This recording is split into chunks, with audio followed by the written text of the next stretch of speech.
Ketika mitra bisnis saya mengatakan bahwa bagaimana kalau kita buat metaverse ibu kota penajam untuk kita presentasikan ke pemimpin tertinggi negeri ini, saya berkerut kening. Dia bercerita melalui HP di awal tahun baru ini dengan sangat semangat. Dimana kalau metaverse-nya jadi, maka rakyat akan lebih mendukung Penajam sebagai ibu kota yang sekarang banyak yang mencerca karena wilayah tersebut banjir, serta akan menjadi hambalang kedua karena memindahkan 5 juta orang tidak sederhana ke suatu daerah baru, serta membangunnya mahal dan lama, keburu garing itu bangunan. Metaverse diharapkan bisa menjadi media pemahaman, semacam melihat dan hidup di dunia Sims, gamenya anak-anak itu. Dengan rakyat bisa jadi para avatar yang tinggal di sana. Terlihat sempurna idenya, namun mitra saya ini rasanya belum paham filosofi dari metaverse. Mungkin karena dia terlalu semangat mengingat sejak beberapa bulan yang lalu Mardigu Nation diluncurkan program di metaverse yang sedang dibuat yang akan memakan kira-kira waktu 1 tahun pembuatannya. Mardigu Nation itu bukan Mardigu,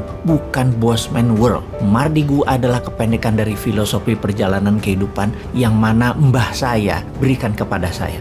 Namun jujur belum bisa dijalani dengan benar. Karena nama adalah doa kan? Jadi yang penting sudah ada niatnya, sudah ada doanya. Mardigu aslinya adalah kependekan dari Margi Dining Gusti. Margi itu jalan, Gusti itu Allah. Arti sederhananya adalah jalan menuju Tuhan atau tarekat. Mardigu Nation adalah negara berjalan menuju Tuhan dan paling gampang mengajarkannya dengan experiencing, yaitu menggunakan metaverse. Dengan istilah lain, Mardigu Nation adalah Mardigu First, Mardigu Universe, dunia berjalan menuju Tuhan. Filosofi dari dunia metaverse adalah membuat dunia nyata yang saat ini kita tinggali, the real world, hanya sebagai tempat hidup, tempat yang sehat atau living space yang sehat. Kita hidup, makan, bekerja, menjadi dunia ini menjadi lebih luas. Namun 2 hal yang akan pindah ke metaverse yaitu dunia administrasi, dunia bisnis seni art, teknologi, dan perdagangan. Dan yang tertinggal di dunia nyata adalah rumah sakit, kesehatan, kafe, resto, gudang, pertanian, industri. Namun gedung kantor yang administratif akan musnah pindah ke metaverse. Alias kalau metaverse dibawa ke ibu kota yang baru yang 90% adalah kegiatan administrasi, maka semua itu bisa tidak jadi dibangun.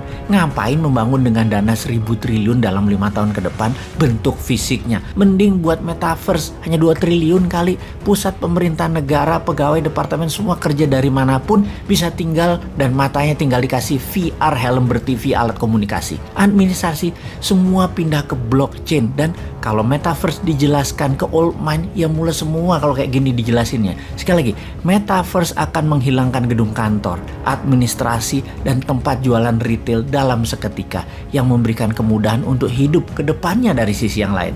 Jadi mulai paham ketika kita mengatakan Penajam tak perlu dibangun sebagai pusat pemerintahan secara masif fisiknya, buat saja secara digital. Ini akan menohok old mind. Namun kalau old mind berani berubah menjadikan metaverse versinya, maka Indonesia akan menjadi negara pertama di dunia yang pusat pemerintahannya 100% digital. Itu sangar namanya. Oke deh sahabat, banyak yang masih wagu atau gamang dengan metaverse yang mungkin 10 tahun lagi baru bisa jadi secara nyata dan real. Jadi ingat-ingat seperti beli Bitcoin di tahun 2010.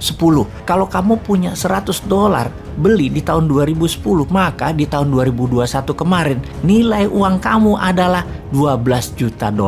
Benar, naik 120.000 kali. Metaverse saat ini itu masih early adapter. Mau ambil peluang di metaverse atau masih mau bikin fisiknya itu di Penajam, ya monggo. Semua ini nanti Anda kok yang dicatat dalam sejarah ke depannya, bukan kami. Kami mah punya usulnya revolusioner. Jadi balik ke metaverse yang Mardigu Nation yang akan pakai emas alat tukarnya. Emasnya dinaran tentunya. Dan akan kita mulai dari Bali First dalam Mardigu Nation Universe untuk menjadi pemahaman sahabat supaya Indonesia nanti punya universe di metaverse. Diawali dengan Penajam First, maka ini adalah penjelasan singkat apa itu metaverse agar Anda semua nggak pusing-pusing lagi dengan apa sih itu metaverse. Ini penjelasan sederhana ala Bosman. Di cara lama, bisnis dan kehidupan itu ada 1. Pasar atau tempat komunitas jual beli. 2. Pelaku pasar yaitu penjual dan pembeli. 3.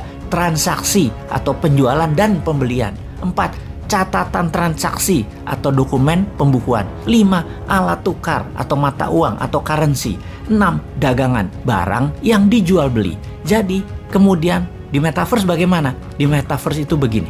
Metaverse itu adalah pasar, living space-nya. Avatar itu mewakili pelaku pasar. Transaksi ya transaksi. Kemudian blockchain itu dokumentasi atau pembukuan.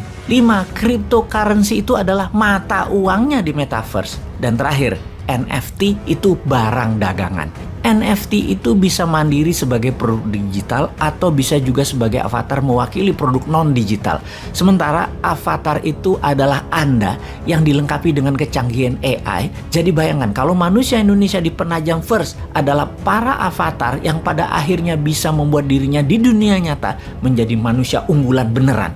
Karena dalam pikiran bawah sadar manusia, mereka tidak mengenal apa itu reality, apa itu imajinasi, yang kemudian oleh Walt Disney dikatakan, "My imagination create my reality." Selamat datang masa depan.